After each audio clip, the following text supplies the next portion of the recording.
Et l'actualité ce matin, c'est le lancement d'un mouvement par Emmanuel Macron, En Marche. Pourriez-vous marcher avec lui, au moins faire un bout de chemin? Je pense que ce qui est important, c'est de constater qu'un ministre en exercice, et pas le moindre d'entre eux, consacre une partie de son temps à s'organiser politiquement, parce que c'est de cela dont il s'agit. Il me semble que ses problèmes, son domaine, est confronté à une situation suffisamment grave pour qu'il se consacre à autre chose.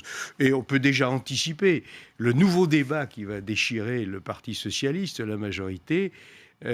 Emmanuel Macron va-t-il descendre en marche du gouvernement?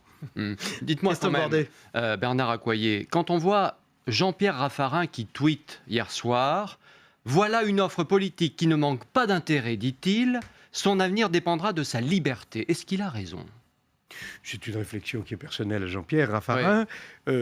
Ma réflexion, cette fois-ci politique et plus sérieusement, Oui. est qu'il y a au centre, il y a toujours eu en France, au centre, des passerelles entre la droite, le centre-droit, le centre-gauche, et on est dans cette mouvance qui Non mais va Macron, se il peut recomposer. séduire des gens de droite et des gens du centre. Mais séduire pour faire quoi? Pour aller dans un gouvernement de droite ou de gauche? Parce qu'en politique, Transpartisan, ni droite ni gauche. il y a toujours un moment où il faut choisir. Et probablement que cet épisode correspond à une redéfinition de la gauche, une recomposition de la gauche. Mais Macron est plus centre-gauche, il est plutôt centriste que socialiste. C'est une évidence. Alors, il veut débloquer la Michael société, on Zames. l'avait vu avec ces nombreuses lois qu'il a proposées ces derniers temps. A-t-il réussi son pari ou pas à débloquer cette société, selon vous? Il a surtout réussi à énerver beaucoup ses petits camarades du gouvernement et du Parti socialiste et de la gauche en général, tels que cette partie de nos compatriotes se définissent.